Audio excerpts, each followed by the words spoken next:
स्वर्ग का वास्तविक अधिकारी कौन होता है और ऐसा कौन सा अपराध है जिसे करने वाला व्यक्ति चाहे जितने पुण्य कर ले फिर भी नरक से बच नहीं पाता। आज हम एक अत्यंत प्राचीन और रहस्यमय कथा के माध्यम से यह समझने का प्रयास करेंगे कि क्यों अनेक लोग पूजा पाठ, दान धर्म, जप तप और व्रत जैसे असंख्य पुण्य कर्म करने के बावजूद भी नरक के अधिकारी बन जाते हैं, और वहीं दूसरी ओर कुछ ऐसे लोग भी होते हैं जिनके जीवन में घोर पाप होते हैं फिर भी उन्हें स्वर्ग की प्राप्ति हो जाती है। आखिर वह कौन सा पुण्य है जो मनुष्य के अनगिनत पापों को भस्म कर देता है, और वह कौन सा पाप है जो जीवन भर के संचित पुण्यों को भी नष्ट कर देता है? तो आइए मित्रों, बिना विलंब किए इस रहस्यमयी कथा की ओर बढ़ते हैं। एक समय की बात है, क्षीर सागर में भगवान विष्णु माता लक्ष्मी के साथ शेषनाग की दिव्य शैया पर विश्राम कर रहे थे। चारों ओर अद्भुत शांति थी। समुद्र की लहरें मंद गति से लहरा रही थीं और आकाश में दिव्यता व्याप्त थी। उसी क्षण देवर्षि नारद वहां प्रकट हुए। उनके मुख पर असमंजस और चिंता के भाव स्पष्ट झलक रहे थे। भगवान विष्णु ने उन्हें देखकर स्नेहपूर्वक कहा, देवर्षि नारद, आपका क्षीर सागर में स्वागत है। आज आपके आगमन का कारण क्या है? आपके चेहरे से प्रतीत होता है कि कोई गंभीर विषय आपके मन को विचलित कर रहा है। नारद जी ने चरणों में नमन किया और बोले, हे प्रभु, मैं अभी अभी यमलोक से होकर आ रहा हूं।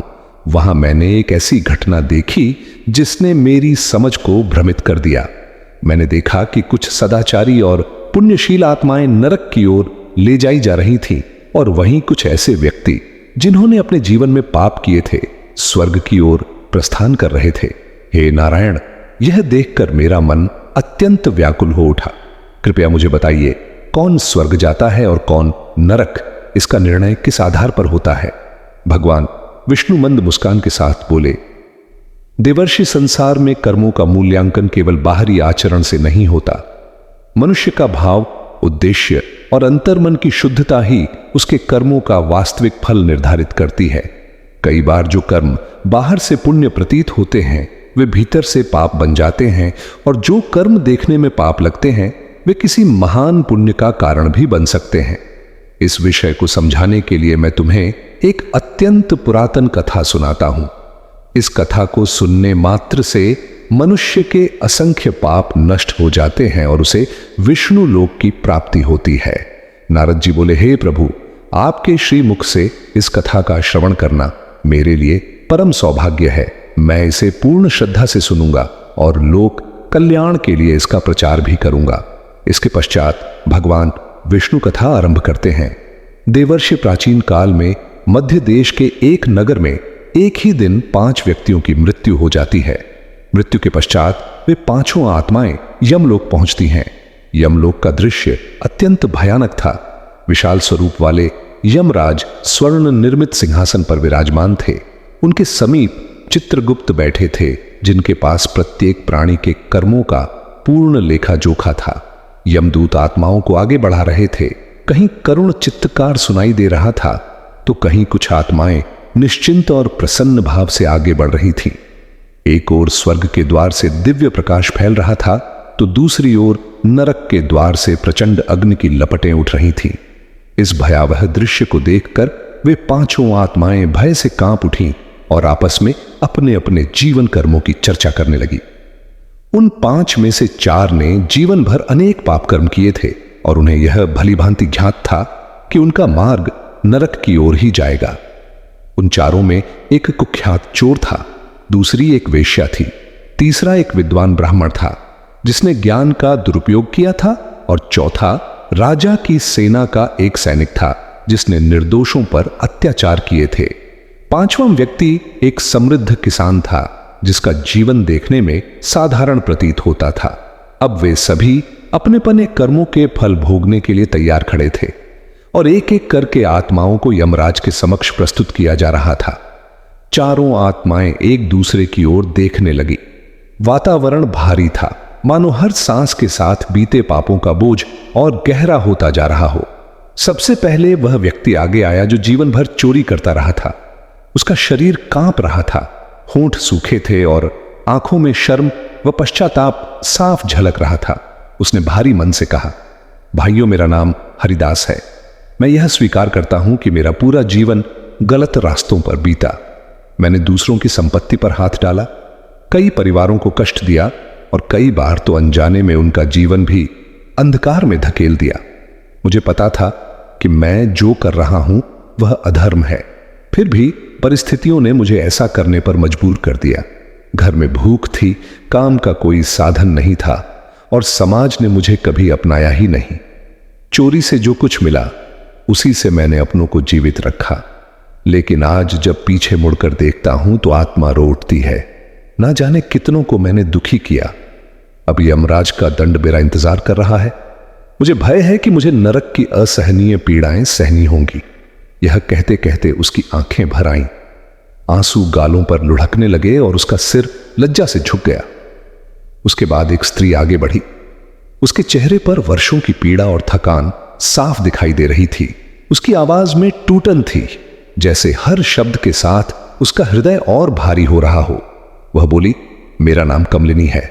समाज और शास्त्र कहते हैं कि जो स्त्री अनेक पुरुषों से संबंध रखती है उसे नरक का भागी बनना पड़ता है। लेकिन क्या किसी ने कभी यह जानने की कोशिश की कि उसने यह जीवन क्यों जिया? बचपन में ही मुझे एक क्रूर व्यक्ति ने अगवा कर लिया और जबरन इस दलदल में धकेल दिया गया। मेरी कोई इच्छा नहीं थी कि मैं ऐसा जीवन चुनूं। मैं भी चाहती थी कि सम्मान के साथ शांति से जी सकूं, लेकिन मेरे पास कोई रास्ता नहीं छोड़ा गया। मैंने वह सब सहा जिसे याद करके आज भी आत्मा कांप जाती है। अब मुझे नहीं पता कि मेरे कर्मों का फल क्या होगा, अगले जन्म में मेरी क्या गति होगी, यह सोचकर भी भय लगता है। यदि नरक ही मेरा भाग्य है तो मैं उसे स्वीकार करने को तैयार हूं, क्योंकि मेरे जीवन पर लगा यह कलंक शायद कभी मिट नहीं सकता। उसकी आंखों से आंसू बह रहे थे, मानो वर्षों से दबा हुआ दर्द अब बाहर आ गया हो। फिर तीसरा व्यक्ति आगे आया। उसकी चाल में कठोरता थी, लेकिन आंखों में गहरा पश्चाताप। वह राजा का सैनिक था। उसकी आवाज गंभीर और बोझिल थी। उसने कहना शुरू किया, मेरा नाम सूर्यकेतु है। यदि पापों की बात करें तो शायद तुम सबसे अधिक दोषी मैं ही हूं। मैं राजा की सेना में था और सत्ता के बल पर मैंने अनगिनत अत्याचार किए। कितने ही निर्दोष लोगों को मैंने दंड दिया, कितनों की जान चली गई, इसका कोई हिसाब नहीं। यमराज मुझे कभी क्षमा नहीं करेंगे, यह मैं जानता हूं। नरक ही मेरी अंतिम मंजिल है। पर मैं यह भी कहना चाहता हूं कि मैंने यह सब अपने सुख के लिए नहीं किया। राजा का आदेश टालने का साहस एक साधारण सैनिक में नहीं होता। अपने प्राणों और परिवार की सुरक्षा के लिए मुझे वह सब करना पड़ा जिसे मेरी आत्मा स्वीकार नहीं करती थी। हर बार किसी पर अत्याचार करते हुए भीतर से टूट जाता था। मैं जानता था कि इसका फल केवल नरक ही है, फिर भी मोह और भय ने मुझे बांध रखा। अब पश्चाताप का कोई अर्थ नहीं बचा। अंत में चौथा व्यक्ति बोला, एक विद्वान, एक ज्ञानी। उसका स्वर शांत था, लेकिन शब्दों में आत्मग्लानि सबसे अधिक थी। उसने गहरी सांस लेकर कहा, भाइयों, यदि सच्चे पापी की बात करें तो वह मैं हूं। तुम लोगों ने जो भी किया वह मजबूरी, अज्ञान या दूसरों के दबाव में किया, लेकिन मैं तो सब कुछ जानते हुए भी अधर्म के मार्ग पर चला। मुझे सत्य और असत्य का पूर्ण ज्ञान था, फिर भी मैंने धन के लोभ में अपने ज्ञान को बेच दिया। शास्त्र स्पष्ट कहते हैं कि जो व्यक्ति जानकर पाप करता है उसका पतन निश्चित होता है। मैंने अपनी विद्या का उपयोग लोक कल्याण के लिए नहीं बल्कि अपनी जेब भरने के लिए किया। मेरा परिवार गरीब था। पिता भिक्षा मांगकर जीवन चलाते थे। उस गरीबी से निकलने के लिए मैंने ज्ञान को व्यापार बना लिया। मैंने कभी किसी को निस्वार्थ भाव से शिक्षा नहीं दी। जहां ज्ञानदान होना चाहिए था वहां मैंने मूल्य वसूला। इसी कारण तुम सब में सबसे अधिक दोषी मैं ही हूं और नरक का वास्तविक अधिकारी भी मैं ही हूं। वाचस्पति के मुख पर गहरे पश्चाताप की छाया साफ झलक रही थी। उसकी आंखें अश्रुओं से भरी थीं और लज्जा के कारण उसका मस्तक भूमि की ओर झुका हुआ था। आत्मग्लानि का भार उसे भीतर से तोड़ चुका था। उन चारों की बातें सुनकर महिपाल नाम का एक अभिमानी कृषक जोर से थका लगाने लगा। उसके चेहरे पर अहंकार और घमंड स्पष्ट दिखाई दे रहा था। व्यंग भरे स्वर में वह बोला, तुम चारों के कर्म इतने घोर हैं कि तुम्हारा नरक जाना तय है। तुम लोगों ने ऐसे अपराध किए हैं जिन्हें स्वयं यमराज भी क्षमा नहीं करेंगे। यहां उपस्थित हम सब में केवल मैं ही सबसे अधिक पुण्य आत्मा हूं। मैंने अपने जीवन में सदा पूजा पाठ किया, ब्राह्मणों को दान दक्षिणा दी और मृत्यु से पहले गोदान भी किया है। मेरे पुत्र पौत्र मेरी आत्मा की शांति के लिए भव्य अनुष्ठान कर रहे हैं। श्राद्ध, तर्पण और यज्ञ हो रहे हैं। मेरी 3 पत्नियां और 10 पुत्र हैं। इतने लोग मेरी मुक्ति के लिए प्रयत्न कर रहे हैं। मैंने जीवन भर कभी जानबूझकर कोई पाप नहीं किया, और यदि अनजाने में कुछ दोष हो भी गए हो तो मेरे पुत्रों द्वारा किए जा रहे धार्मिक कर्म उन्हें नष्ट कर देंगे। मैं प्रतिदिन देवताओं की आराधना करता था, मंदिर जाता था और आए हुए अतिथियों का आदर पूर्वक भोजन कराता था। मुझे पूर्ण विश्वास है कि यमराज मुझे नरक का मार्ग नहीं दिखाएंगे। मेरे लिए मोक्ष सुनिश्चित है। यह कहकर वे पांचों आगे बढ़ने लगे। कुछ समय बाद वह क्षण भी आ गया जब उनके कर्मों का लेखा जोखा प्रस्तुत किया जाना था। सबसे पहले उस व्यक्ति को बुलाया गया जो जीवन में चोरी करता था। उसका नाम हरिदास था।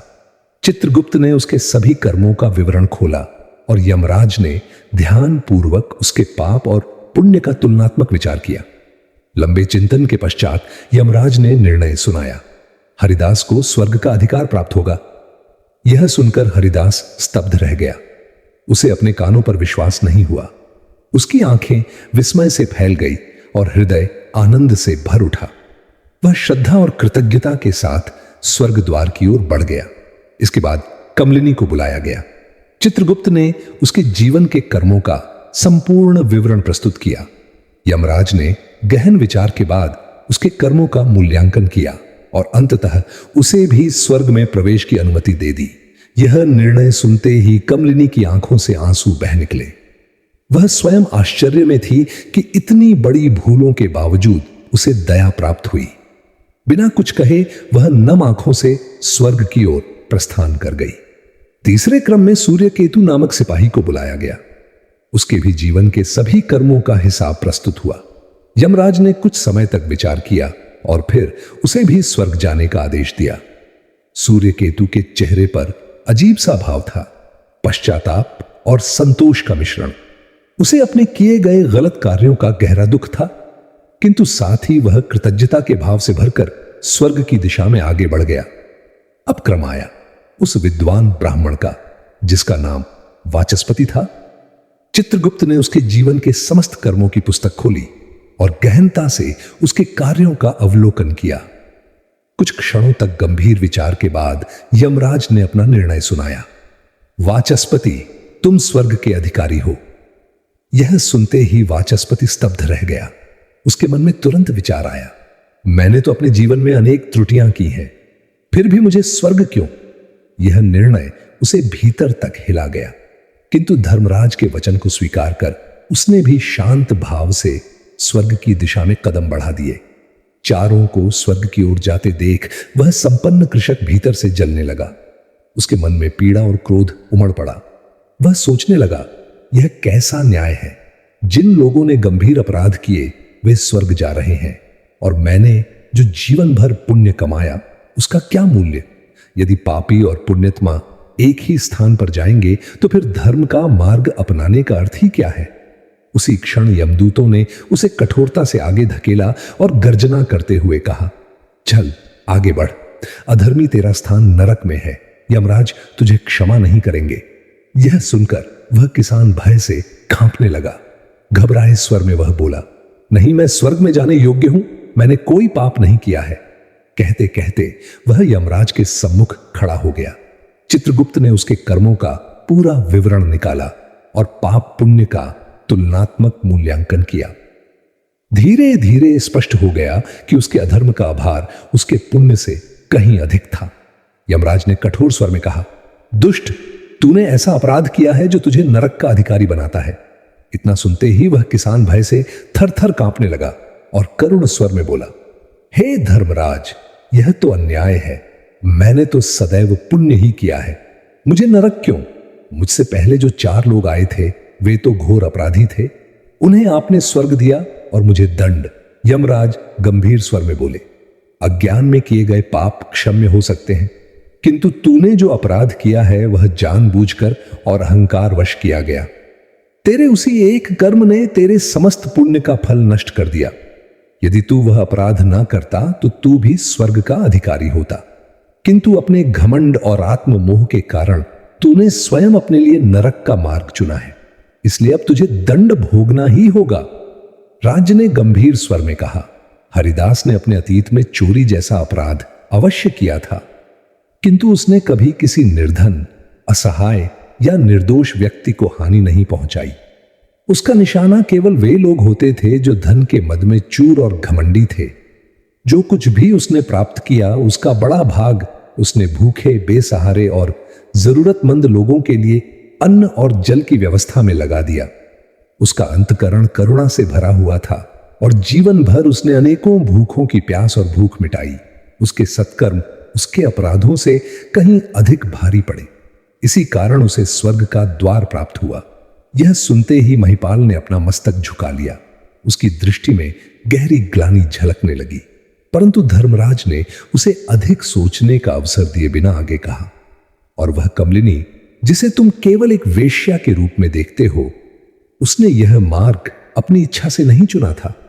परिस्थितियों ने उसे इस अंधकार में धकेल दिया था, किंतु उसके हृदय में दया कभी समाप्त नहीं हुई। उसने मूक पशुओं, पक्षियों और घायल जीवों की सेवा को अपना धर्म बना लिया था। प्रतिदिन वह पक्षियों को दाना डालती, घायल जानवरों की मरहम पट्टी करती और बेसहारा जीवों की रक्षा करती थी। उसकी आत्मा करुणा से ओतप्रोत थी, इसलिए उसके पुण्य उसके पापों से अधिक सिद्ध हुए और उसे भी स्वर्ग में स्थान मिला। अब महिपाल का मन और अधिक बोझिल हो गया। तभी यमराज ने तीसरे व्यक्ति की ओर संकेत करते हुए कहा, सूर्यकेतु एक सैनिक था। युद्ध भूमि में उसके हाथों अनेक प्राण अवश्य गए, किंतु वह अपने नरेश की आज्ञा का पालन कर रहा था। कई बार उसका अंतर्मन उसे धिक्कारता था, परंतु परिवार की सुरक्षा और जीवन निर्वाह के लिए वह विवश था। इसके बावजूद उसने अपने जीवन में असंख्य गरीबों की सहायता की, भूखों को भोजन कराया और अपने कर्मों पर पश्चाताप भी किया। इस कारण उसके पुण्य उसके दोषों से अधिक माने गए और उसे भी स्वर्ग की प्राप्ति हुई। महिपाल की आंखों से अब पश्चाताप के आंसू बहने लगे, पर यमराज ने अंतिम उदाहरण देते हुए कहा, और वह ब्राह्मण वाचस्पति जिसने कभी लोभवश अपने ज्ञान का अनुचित उपयोग किया था, उसने शास्त्रों की विद्या को धन कमाने का साधन बनाया। यह उसका दोष था, किंतु उसने कभी किसी को संकट में अकेला नहीं छोड़ा। उसने निर्धनों की सेवा की, गौ माता की रक्षा की और अपनी विद्या के माध्यम से अनेकों लोगों का कल्याण किया। उसके सत्कर्म उसके दोषों से अधिक सिद्ध हुए, इसीलिए उसे भी स्वर्ग का मार्ग मिला। यह सब सुनकर वह धनी किसान व्याकुल होकर बोल उठा, हे धर्मराज, इन चारों ने जो भी पुण्य किए वे कर्म तो मैंने भी किए हैं, बल्कि उनसे कहीं अधिक किए हैं। फिर ऐसा कौन सा अपराध मुझसे हुआ जिसके कारण मुझे नरक का भागी बनाया जा रहा है? धर्मराज यम बोले, अरे अधर्मी मनुष्य, क्या तुम्हें स्मरण है कि तुमने उस असहाय विधवा स्त्री पर कितना भयानक कलंक लगाया था? तुमने उस पर चोरी का झूठा दोष मढ़ा, जबकि वह पूर्णतः निर्दोष थी।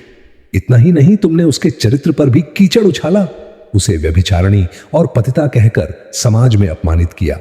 तुम्हारे इन्हीं झूठे आरोपों को सत्य मानकर राजा ने उस अबला नारी को मृत्यु दंड दे दिया।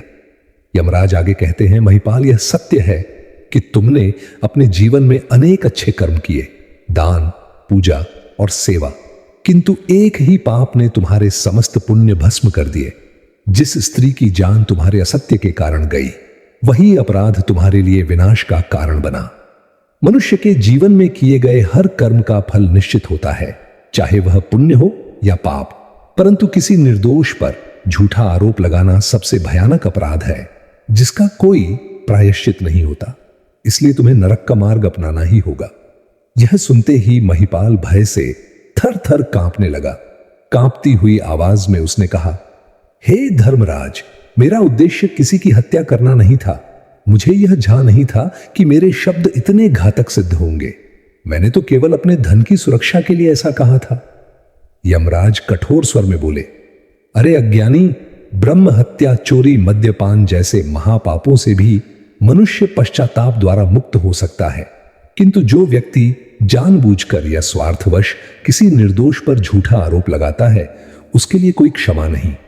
जो सत्य जानते हुए भी असत्य को बढ़ावा देता है और दूसरों को दोषी ठहराता है, वही सबसे बड़ा पापी होता है। ऐसे व्यक्ति के सारे पुण्य क्षण भर में नष्ट हो जाते हैं। महिपाल की आंखों से अश्रुधारा बहने लगी।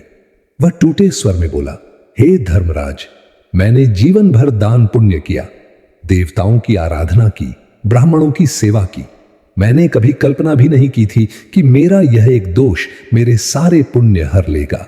क्या सचमुच इस पाप से मुक्ति का कोई मार्ग नहीं है?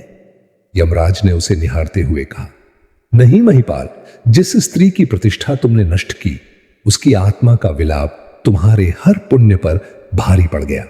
अब तुम्हें अपने कर्मों का दंड भोगना ही होगा।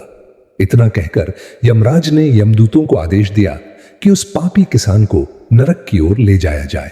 महिपाल रोता बिलखता हुआ, पश्चाताप और ग्लानि से भरा, यमदूतों के साथ अंधकारमय मार्ग पर चल पड़ा। हे देवर्षि, इस प्रकार जहां अन्य लोगों ने पाप करने के बाद भी किसी प्रकार स्वर्ग की प्राप्ति कर ली, वहीं उस किसान ने ऐसा घोर अपराध किया जिसने उसकी सारी सद्गतियां छीन ली।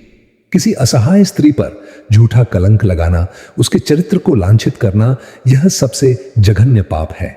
नारी सदा पूज्य होती है। जो पुरुष किसी स्त्री की दुर्बलता का लाभ उठाता है या उस पर मिथ्या आरोप करता है, वह महापातकी कहलाता है। पराई स्त्री को माता के समान समझना चाहिए। जो विधवा और दुखी स्त्री को सताता है, उसके लिए नरक के द्वार खुल जाते हैं। मनुष्य को जीवन में कभी सत्य का साथ नहीं छोड़ना चाहिए।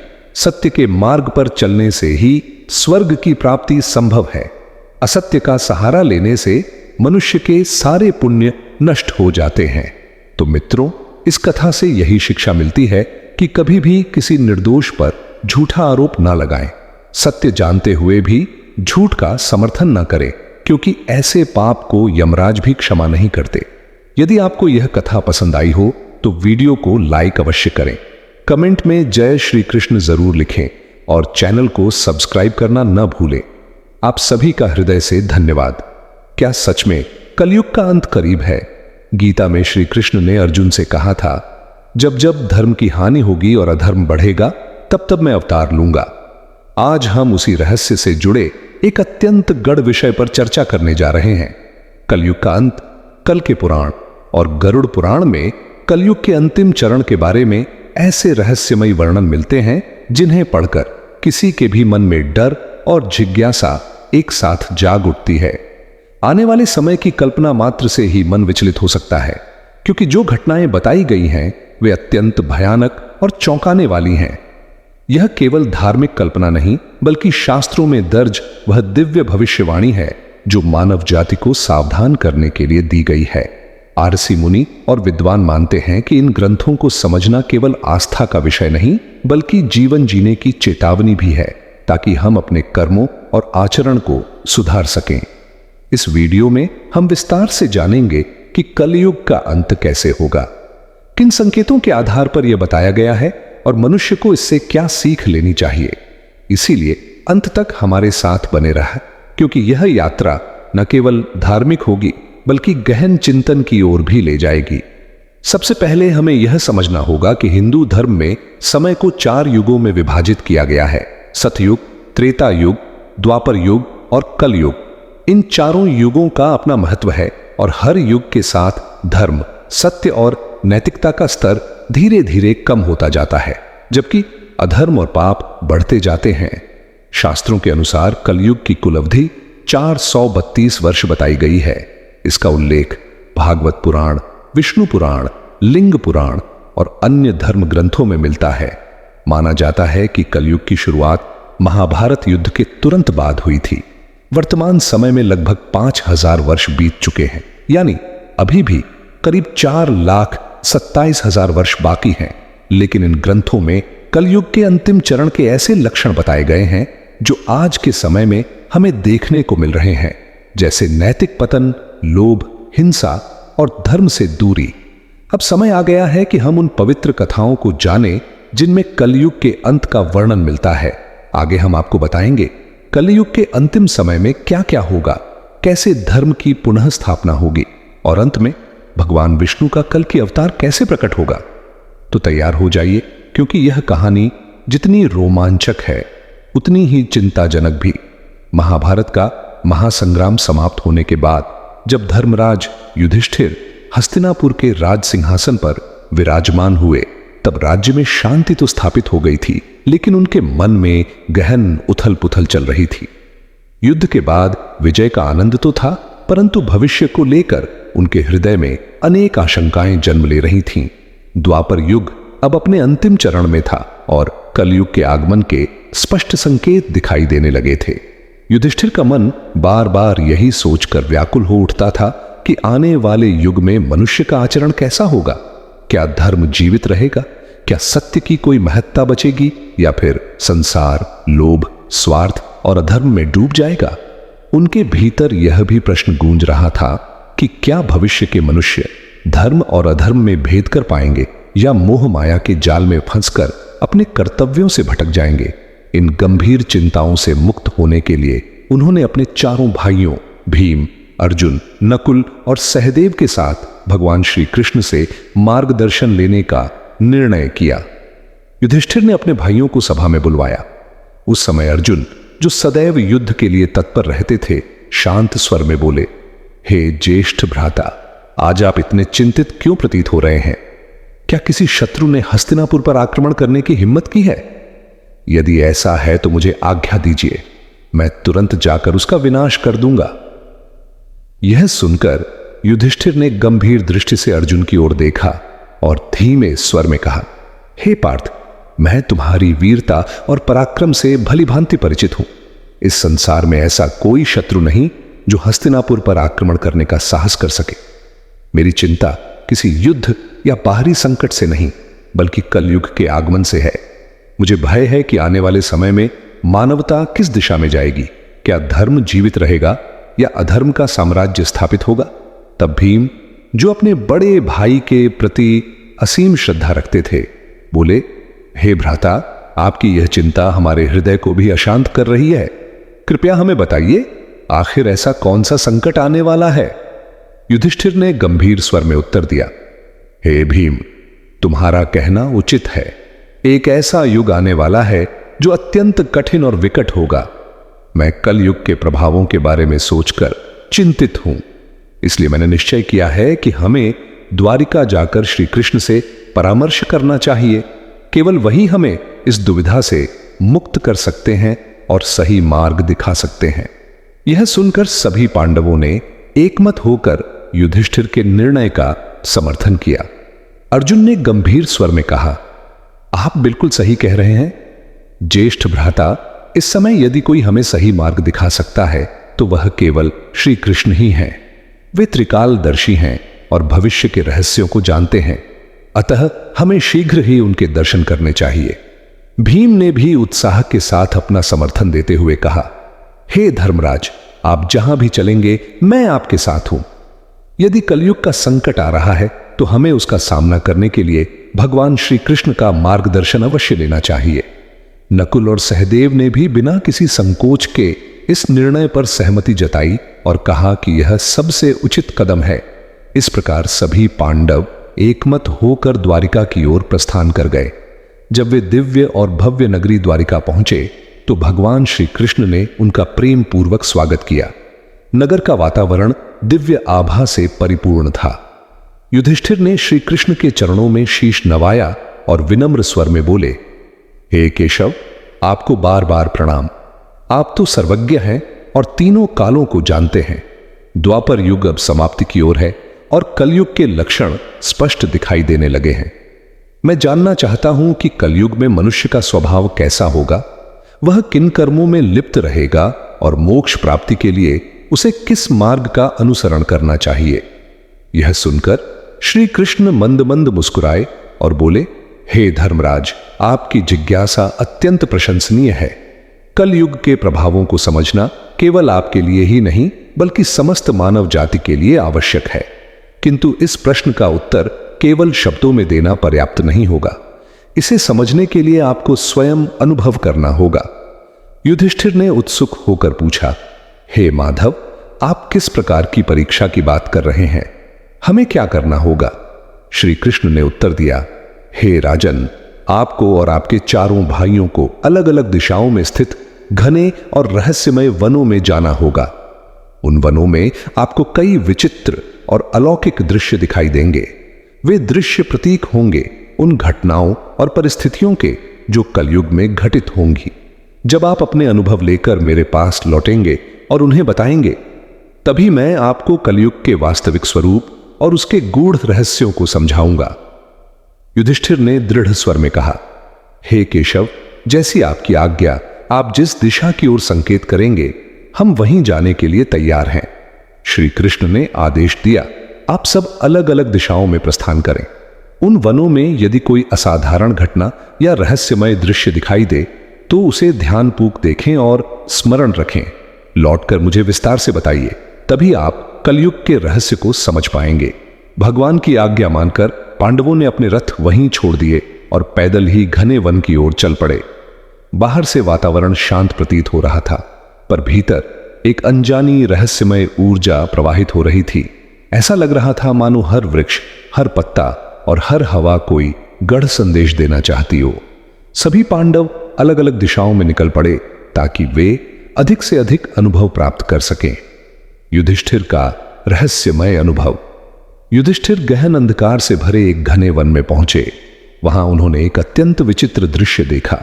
उनके सामने एक विशालकाय हाथी खड़ा था, पर साधारण नहीं, उसके 2 सूंड थे।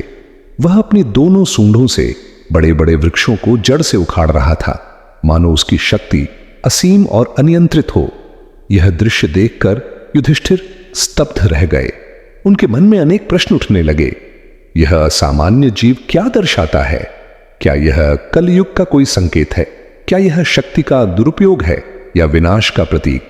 युधिष्ठिर गहन चिंतन में डूब गए और समझने का प्रयास करने लगे कि यह रहस्यमय दृश्य उन्हें क्या संदेश दे रहा है। अर्जुन का रहस्यमय अनुभव। अर्जुन एक मनमोहक और शांत वन क्षेत्र में पहुंचे।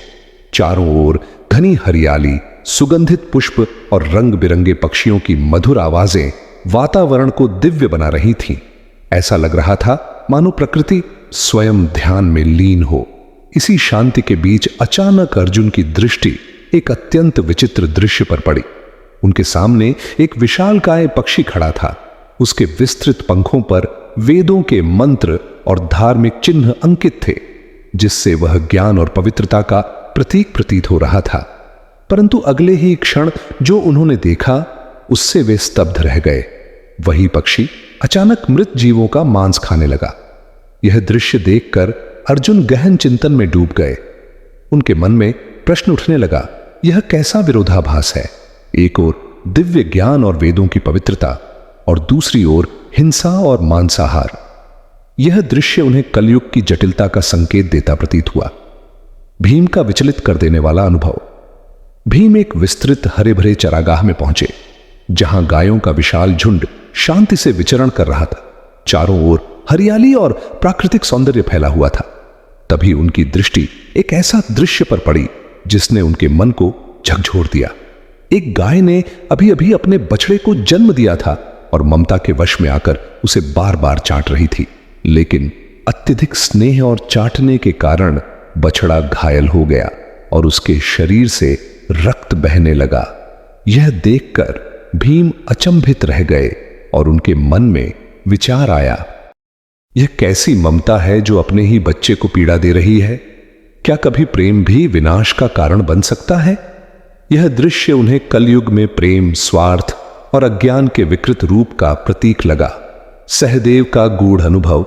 सहदेव एक शांत और निर्मल जलाशय के समीप पहुंचे। वहां उन्होंने एक पंक्ति में बने 7 कुएं देखे। 6 कुओं में स्वच्छ जल भरा हुआ था, लेकिन बीच का सबसे बड़ा और सबसे गहरा कुआं पूरी तरह सूखा पड़ा था। यह दृश्य देखकर सहदेव गहरे विचार में पड़ गए। यह कैसा संकेत है? जो कुआं सबसे अधिक जल संचित कर सकता था, वही खाली क्यों है? उन्हें लगा कि यह दृश्य कलयुग में ज्ञान, संसाधन और नैतिकता के असंतुलन का प्रतीक हो सकता है। नकुल का आश्चर्यजनक अनुभव नकुल ऊंचे पर्वतीय क्षेत्र की ओर बढ़े। चारों ओर ऊंचे ऊंचे पहाड़, घने वृक्ष और मनोहारी दृश्य उनके मन को प्रसन्न कर रहे थे। पर अचानक उन्होंने देखा कि पहाड़ की छोटी से एक विशाल शिला नीचे की ओर लुढ़क रही है। वह अपने मार्ग में आने वाले बड़े बड़े वृक्षों को उखाड़ती चली जा रही थी, मानो कोई अजय शक्ति उसे आगे बढ़ा रही हो। लेकिन जैसे ही वह विशाल शिला एक छोटे से नन्हे पौधे के पास पहुंची, अचानक वहीं रुक गई।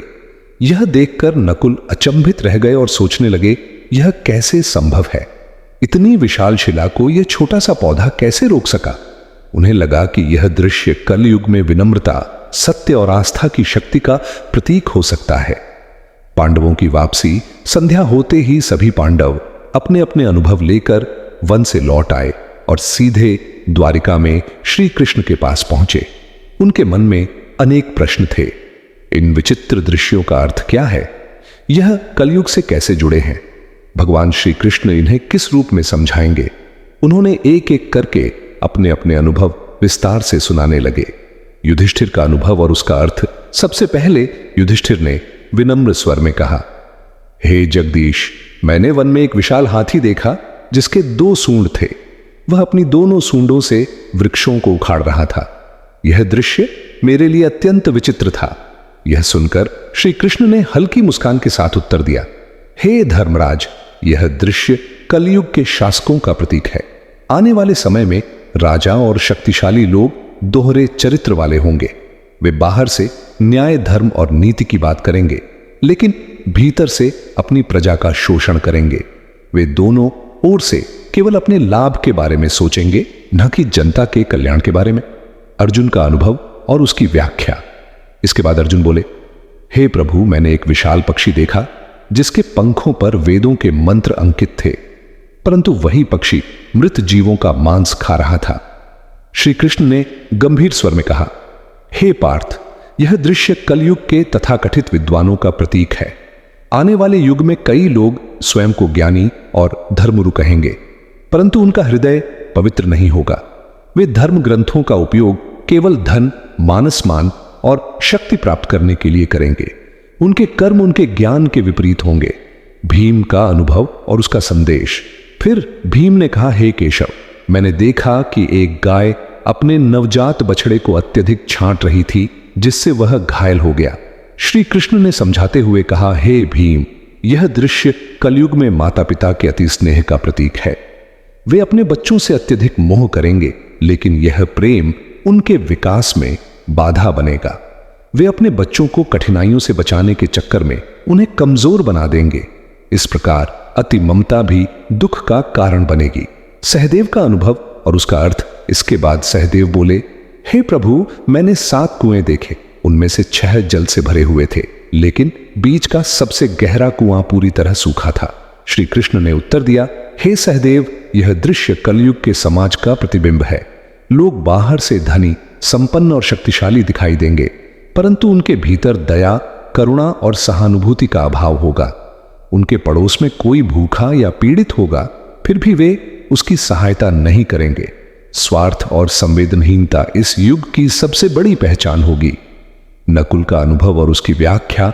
अंत में नकुल ने कहा, हे प्रभु, मैंने देखा कि एक विशाल शिला पहाड़ से लुढ़क रही थी और अपने मार्ग में आने वाले बड़े बड़े वृक्षों को गिरा रही थी, लेकिन जैसे ही वह एक छोटे से पौधे के पास पहुंची, वहीं रुक गई। श्री कृष्ण ने कहा, हे नकुल, यह दृश्य कलयुग का सबसे महत्वपूर्ण संदेश है। आने वाले समय में धन, शक्ति और सत्ता किसी को भी संकट से नहीं बचा पाएंगे। आकाश में 7 सूर्यों का प्रकट होना। भगवान विष्णु स्वयं तेजस्वी सूर्य की ज्वालामय किरणों में प्रकट होंगे और समस्त पृथ्वी का जल धीरे धीरे समाप्त कर देंगे। 7 सूर्यों की असहनीय तपिश से नदियां सूख जाएंगी, महासागर उबलने लगेंगे, तालाब और झीलें पूरी तरह समाप्त हो जाएंगी। धरती पर मौजूद हर प्राणी, हर वृक्ष और हर पर्वत उस भयंकर अग्नि में जलकर भस्म हो जाएगा। चारों ओर केवल जलती हुई राख और धुएं के बादल दिखाई देंगे। यह दृश्य संपूर्ण सृष्टि के विनाश की घोषणा करेगा। इसके पश्चात भगवान विष्णु अपना रौद्र रूप धारण करेंगे। वे ऐसे प्रलयंकारी बादलों का निर्माण करेंगे जो लगातार 100 वर्षों तक वर्षा करेंगे। यह साधारण बारिश नहीं होगी, बल्कि हर बूंद बिजली की तरह कठोर और विनाशकारी होगी। लगातार गिरती वर्षा से पूरी पृथ्वी जलमग्न हो जाएगी। विशाल पर्वत समुद्र में समा जाएंगे और जो भी जीवन बचा होगा वह लहरों में विलीन हो जाएगा। इस प्रकार संपूर्ण संसार का अंत हो जाएगा। परंतु यह विनाश अंत नहीं, बल्कि सृष्टि के चक्र का स्वाभाविक चरण होगा। एक अंत जो नई शुरुआत का मार्ग प्रशस्त करेगा। जब अधर्म, पाप और स्वार्थ अपनी चरम सीमा पर पहुंच जाएंगे, तब यह महाप्रलय अनिवार्य हो जाएगा। लेकिन यह विनाश केवल समाप्ति नहीं होगा, बल्कि शुद्धिकरण की प्रक्रिया होगी। भगवान विष्णु ने गरुड़ जी से कहा, यह अंत वास्तव में एक नए युग की भूमिका है। जब यह सृष्टि समाप्त हो जाएगी, तब मैं अपनी दिव्य इच्छा से एक नई पवित्र और संतुलित सृष्टि की रचना करूंगा। उस नई दुनिया में धर्म, सत्य, प्रेम और आध्यात्मिकता फिर से स्थापित होंगे। केवल वही प्राणी वहां स्थान पाएंगे जिन्होंने अपने जीवन में सत्य, करुणा और धर्म का पालन किया होगा।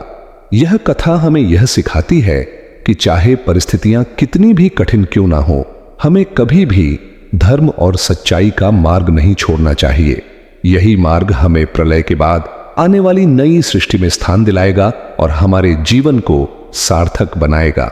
तो साथियों, यह थी कलयुग के अंत की दिव्य और रहस्यमयी भविष्यवाणी, जो हमें धर्म और सत्य के मार्ग पर चलने की प्रेरणा देती है।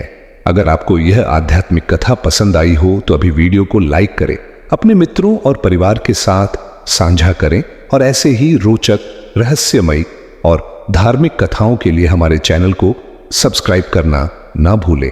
और यदि आप भी भगवान में आस्था रखते हैं तो अभी कमेंट बॉक्स में पूरे विश्वास के साथ लिखें, जय श्री कृष्ण। क्या आपने कभी सोचा है कि हमारी धरती पर ऐसे भी रहस्यमय स्थान हो सकते हैं जो आम नक्शों और आधुनिक तकनीक की पकड़ में नहीं आते? ऐसा ही एक रहस्यमय लोक है शभाला। कहते हैं कि यहां आज भी महाभारत काल के चिरंजीवी अश्वत्थामा विद्यमान है। यह भी माना जाता है कि संभाला के निवासी साधारण मनुष्य नहीं, बल्कि ऐसे लोग हैं जिनकी आयु हजारों वर्षों तक हो सकती है। किंवदंती है कि इसी गुप्त लोक में छिपा है चिंतामणि रत्न, एक ऐसा दिव्य पत्थर जिसकी अद्भुत शक्तियों को पाने के लिए कभी हिटलर जैसे शासक भी आतुर थे। लेकिन सवाल यह है, आखिर वह कौन सी शक्ति है जो भगवान विष्णु को अपने अवतार कल्कि का जन्म स्थान यही चुनने के लिए प्रेरित करती है? क्या वास्तव में संभाला के लोग समय यात्रा, टेलीपैथी और ऊर्जा नियंत्रण जैसी प्राचीन विद्या में निपुण थे? यह प्रश्न सदियों से रहस्य बने हुए हैं और आज हम आपको लेकर चलेंगे एक ऐसी यात्रा पर जहां परत दर परत खुलेंगे शंभाला के गुप्त ज्ञान, अदृश्य शक्तियों और छुपे रहस्यों के दरवाजे। तो आइए आरंभ करते हैं इस अद्भुत खोज की। इस रहस्य को समझने के लिए हमें पीछे मुड़कर देखना पड़ता है, इतिहास के उन पन्नों पर जहां घुग्य साम्राज्य की गाथा लिखी हुई है। साल 2013 में जब अंतरराष्ट्रीय इतिहासकारों और वैज्ञानिकों की एक टीम तिब्बत की बर्फीली घाटियों में उतरी, तो उनका उद्देश्य केवल भूगोल का अध्ययन नहीं, बल्कि उन भूले बिसरे साम्राज्यों की खोज करना था जिनका नाम अब केवल कथाओं में शेष रह गया है। इसी खोज ने उन्हें पहुंचाया घुगे साम्राज्य तक। यह साम्राज्य 13वीं शताब्दी में बसाया गया था और 15वीं शताब्दी तक यह अद्भुत समृद्धि और वैभव प्राप्त कर चुका था। किंतु सबसे रहस्यमय तथ्य यह है कि अचानक एक रात यह साम्राज्य पूरी तरह लुप्त हो गया। कोई युद्ध नहीं हुआ, कोई महामारी नहीं फैली, कोई आपदा का संकेत नहीं मिला। फिर भी 1 लाख से अधिक लोग अचानक कहां चले गए? यह प्रश्न आज भी वैज्ञानिकों और शोधकर्ताओं के लिए एक अनसुलझी पहेली है। कुछ मानते हैं कि यह साम्राज्य किसी अदृश्य शक्ति के प्रभाव में आया, तो कुछ का विश्वास है कि संभाला के रहस्यमय लोक ने उन्हें अपने में समाहित कर लिया। कहा जाता है कि घुग्गे साम्राज्य की समृद्धि का रहस्य स्वयं शंभाला की कृपा थी। जब अन्य राजा घुग्गे के शासक से पूछते कि कैसे उसने एक वीरान और बर्फ से ढकी भूमि को सोने की नगरी में बदल दिया, तो उसका सीधा उत्तर होता कि यह शंभाला की कृपा है। किंतु 1673 में जब लद्दाख के राजा ने इस साम्राज्य पर आक्रमण किया, तो उसकी सेना के सामने जो दृश्य आया उसने सबको स्तब्ध कर दिया। पूरे महल खाली पड़े थे, एक भी जीवित प्राणी नहीं था। केवल भूमिगत सुरंगें थीं जो कई किलोमीटर तक फैली हुई थी और जिनमें कुछ स्थानों पर हाल में गुजरने के संकेत मिले थे, मानो यहां के लोग अभी अभी किसी और लोक की ओर प्रस्थान कर गए हों। इतिहासकारों का मानना है कि संभाला के रहस्यमय निवासी इन लोगों को एक गुप्त आयाम की ओर ले गए, जहां समय थम जाता है और शरीर अमृतत्व को प्राप्त कर लेता है। खोजकर्ताओं ने जब इन सुरंगों में प्रवेश किया तो उन्हें कुछ भी हाथ नहीं आया, मानो इन्हें जानबूझकर नष्ट किया गया हो ताकि संसार इन रहस्यों तक न पहुंच सके। किंतु इन मार्गों ने उन्हें कैलाश पर्वत की दिशा में ले जाया। कैलाश, जिसे स्वयं महादेव का धाम माना जाता है और जो आज भी मानव सभ्यता के लिए रहस्यों से घिरा हुआ है। कैलाश केवल एक पर्वत नहीं बल्कि ब्रह्मांडीय ऊर्जा का केंद्र है और अनेक साधकों का मानना है कि यहीं से शंभाला के आयाम का प्रवेश द्वार खुलता है। शंभाला को समझने के लिए हमें प्राचीन ग्रंथों और परंपराओं की ओर देखना होगा। संस्कृत में शंभ का अर्थ है शांति और आला का अर्थ है निवास, अर्थात शंभाला वह स्थान है जहां शांति का वास है। तिब्बती बौद्ध धर्म में इसे कालचक्र तंत्र का केंद्र माना गया है। कालचक्र तंत्र समय, ब्रह्मांड और चेतना के गहन रहस्यों को उजागर करता है। इसी में वर्णित है कि जब संसार अज्ञानता, हिंसा और अधर्म में डूब जाएगा, तब शंभाला से अंतिम राजा प्रकट होंगे, जिन्हें रुद्र चक्रण कहा जाएगा। वे अधर्म का अंत कर धर्म की स्थापना करेंगे और एक नए युग की शुरुआत करेंगे। यही विचार हिंदू धर्म में भी मिलता है, जहां शंभाला को भगवान विष्णु के अंतिम अवतार कल्कि के प्राकट्य स्थान के रूप में वर्णित किया गया है। श्रीमद् भागवत महापुराण, विष्णु पुराण और विशेष रूप से कल्कि पुराण में यह उल्लेख है कि जब कलयुग की अराजकता चरम पर होगी, तब शंभल ग्राम में विष्णु यश नामक ब्राह्मण के घर भगवान कल्कि का जन्म होगा। वे सफेद घोड़े पर सवार होकर हाथ में चमकती तलवार लिए अधर्म का विनाश करेंगे और धर्म की पुनः स्थापना करेंगे। यह संदर्भ यह स्पष्ट करता है कि संभाला केवल कल्पना नहीं बल्कि प्राचीन धार्मिक चेतना का जीवंत अंग है। हिंदू और बौद्ध दोनों परंपराओं में इसका उल्लेख इसे और भी प्रामाणिक बनाता है। आधुनिक युग में भी अनेक खोजकर्ता इस रहस्य की ओर आकर्षित हुए। विशेषकर 20वीं शताब्दी में रूसी रहस्यवादी चित्रकार और पुरातत्वविद निकोलस रॉयरच ने हिमालय और तिब्बत की कठिन यात्राएं की। उन्होंने अपनी पुस्तकों in search of new era और अल्टाई हिमालय में विस्तार से लिखा कि संभाला कोई भौगोलिक स्थान नहीं बल्कि चेतना का एक ऐसा आयाम है जिसे केवल वही व्यक्ति अनुभव कर सकता है जिसकी आत्मा शुद्ध और साधना गहन हो।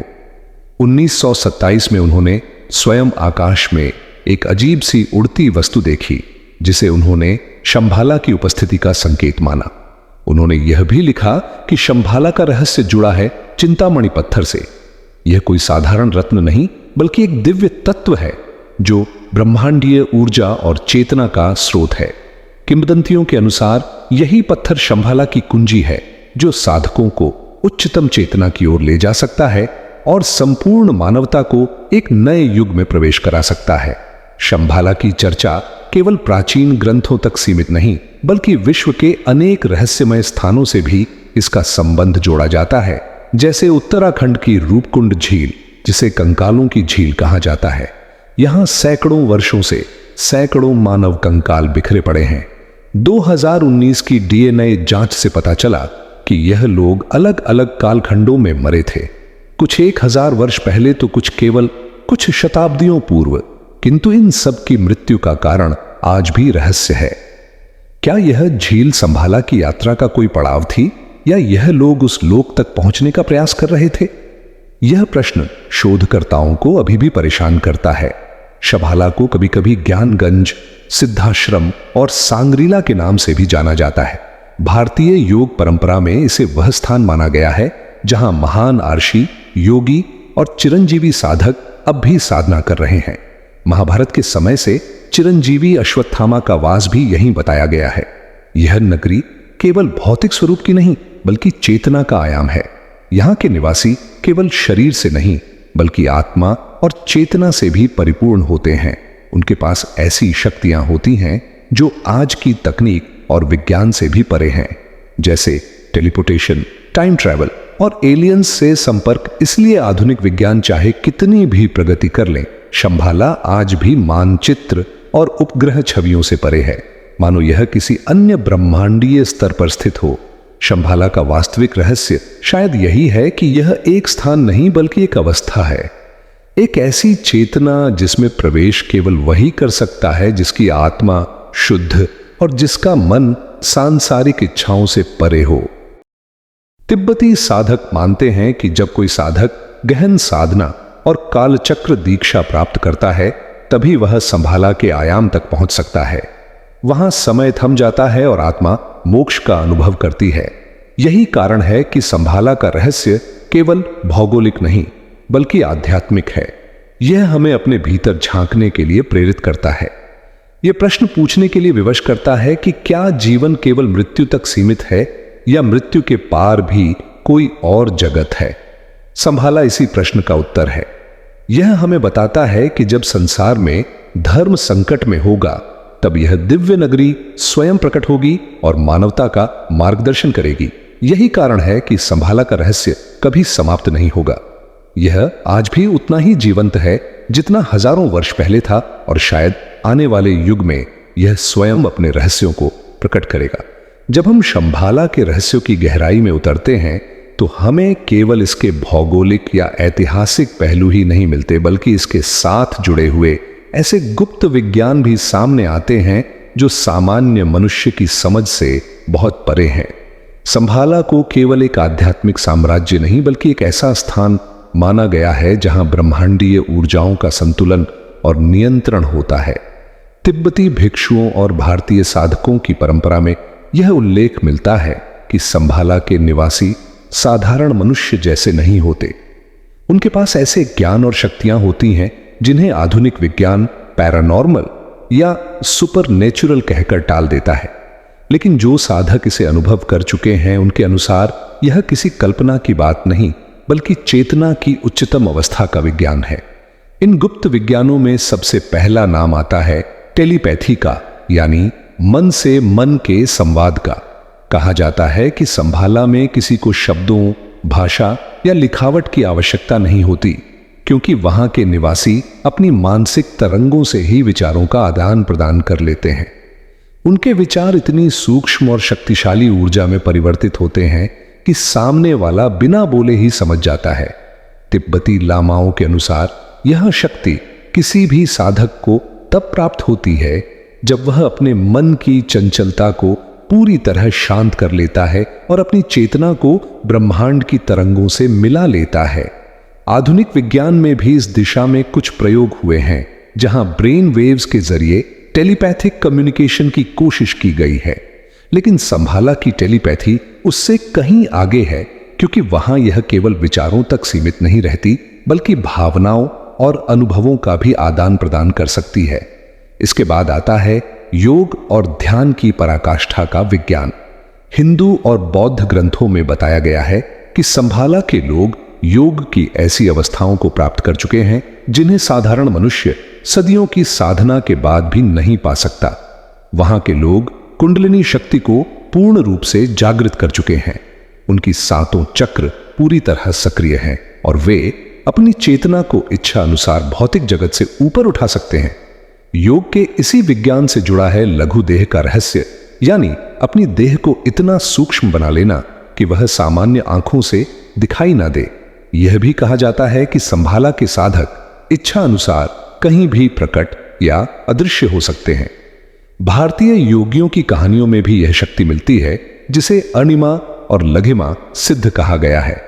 आधुनिक समय में जब कुछ साधकों को हिमालय की गुफाओं में देखा गया है, तो उन्होंने अचानक आंखों के सामने से गायब होकर इन रहस्यों को और गहरा बना दिया है।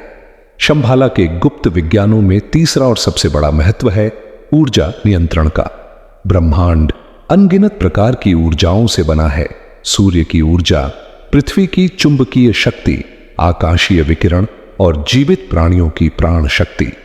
शंभाला के निवासी इस ऊर्जा को केवल समझते ही नहीं बल्कि उसका संतुलन और उपयोग भी करते हैं।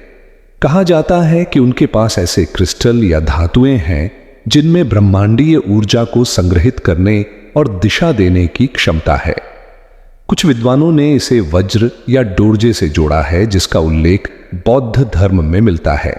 ऊर्जा नियंत्रण का ही परिणाम है कि वहां के लोग बिना भोजन और पानी के भी वर्षों तक जीवित रह सकते हैं, क्योंकि वे सीधे ब्रह्मांडीय ऊर्जा से अपनी जीवन शक्ति ग्रहण करते हैं। आजकल विज्ञान में प्राणिक हीलिंग और रैकी जैसी पद्धतियां जो लोकप्रिय हो रही हैं, वे कहीं ना कहीं इसी शंभाला विज्ञान से प्रेरित हैं। इसके अतिरिक्त कहा जाता है कि शंभाला में ऐसे विशाल ऊर्जा केंद्र हैं जिन्हें मंडल या यांत्रिक संरचनाओं के रूप में बनाया गया है। वहां ध्यान करने से साधक की चेतना सीधे ब्रह्मांडीय ऊर्जा से जुड़ जाती है। कुछ लोगों का दावा है कि माउंट कैलाश और मानसरोवर क्षेत्र में ध्यान करने पर उन्हें ऐसी अनुभूतियां हुई जो सामान्य ध्यान से कहीं परे थी, जैसे समय रुक गया हो, देह भारी होकर भी हल्की महसूस होने लगी हो और मन के सारे विचार पूरी तरह शांत हो गए हो। यही ऊर्जा नियंत्रण की पराकाष्ठा है। संभाला के गुप्त विज्ञानों को केवल आध्यात्मिक ही नहीं बल्कि वैज्ञानिक दृष्टिकोण से भी समझा जा सकता है। आधुनिक भौतिकी कहती है कि ब्रह्मांड की हर चीज ऊर्जा है। पदार्थ भी ऊर्जा का ही सघन रूप है। अगर ऊर्जा को नियंत्रित किया जाए तो किसी भी वस्तु का रूप बदला जा सकता है। यही कारण है कि कहा जाता है कि संभाला के लोग वस्तुओं को इच्छा अनुसार परिवर्तित कर सकते हैं। पत्थर को सोना, पानी को अमृत और वायु को प्रकाश में बदल सकते हैं। यह सुनने में अविश्वसनीय लगता है, लेकिन क्वांटम फिजिक्स के नियम बताते हैं कि परमाणुओं और कणों का रूप परिस्थितियों के अनुसार बदल सकता है। संभाला के गुप्त विज्ञानों ने शायद इस सत्य को बहुत पहले समझ लिया था। इतना ही नहीं, वहां के लोग समय और स्थान की सीमाओं से भी परे हो जाते हैं, यानी वे भविष्य और भूत दोनों को देख सकते हैं। बौद्ध धर्म के अनुसार शंभाला के राजाओं के पास कालचक्र का ज्ञान है, जिससे वे पूरे ब्रह्मांड की गति को समझ सकते हैं। इसी कारण यह भी कहा जाता है कि शंभाला के लोग पृथ्वी पर होने वाले बड़े बदलावों की भविष्यवाणी पहले से कर लेते हैं। कुछ विद्वान मानते हैं कि इतिहास में जब जब बड़े युद्ध, महामारी या आपदाएं आई हैं, तो कहीं ना कहीं संभाला की शक्तियों ने संतुलन बनाए रखने की कोशिश की है। इस तरह संभाला केवल एक छिपा हुआ राज्य नहीं, बल्कि एक ऐसा केंद्र है जहां गुप्त विज्ञान की सबसे ऊंची साधनाएं साकार रूप में विद्यमान हैं। इन गुप्त विज्ञानों का उद्देश्य केवल शक्ति पाना नहीं है, बल्कि मानवता को संतुलन और शांति की दिशा में ले जाना है। इसलिए यह कहा जाता है कि संभाला के लोग कभी सीधे प्रकट नहीं होते। वे केवल तभी हस्तक्षेप करते हैं जब धरती पर धर्म और अधर्म का संतुलन बिगड़ जाता है। यही कारण है कि संभाला को केवल एक मिथक कहकर टाला नहीं जा सकता, बल्कि इसे एक जीवित परंपरा की तरह देखा जाना चाहिए, जो आज भी कहीं ना कहीं मौजूद है और सही समय आने पर पूरी मानवता को एक नए युग की ओर ले जाएगी। अब प्रश्न यह है कि कल की अवतार की आवश्यकता क्यों होगी? आज हम जिस दुनिया में जी रहे हैं, वहां तकनीकी प्रगति तो तेजी से हो रही है, लेकिन मानवता नैतिक और आध्यात्मिक पतन की ओर बढ़ती जा रही है। युद्ध, आतंकवाद, लालच, प्रदूषण, जलवायु संकट और स्वार्थ ने पूरे वातावरण को अराजक बना दिया है। लोग धर्म और सत्य की बजाय धन और शक्ति को सर्वोपरि मान रहे हैं। प्राचीन ग्रंथों में लिखा है कि कलयुग के अंतिम चरण में राजा और शासक केवल अपने स्वार्थ के लिए शासन करेंगे। गुरु और शिक्षक केवल धन के लिए शिक्षा देंगे। माता पिता अपने बच्चों से प्रेम की बजाय लाभ की अपेक्षा करेंगे और भाई भाई केवल संपत्ति के लिए लड़ेंगे। अगर हम आज के समाज को देखें तो यह भविष्यवाणियां काफी हद तक सच होती दिखती हैं। ऐसे समय में जब सारी मानवता अंधकार में डूब जाएगी, तब कल के अवतार का प्रादुर्भाव होगा।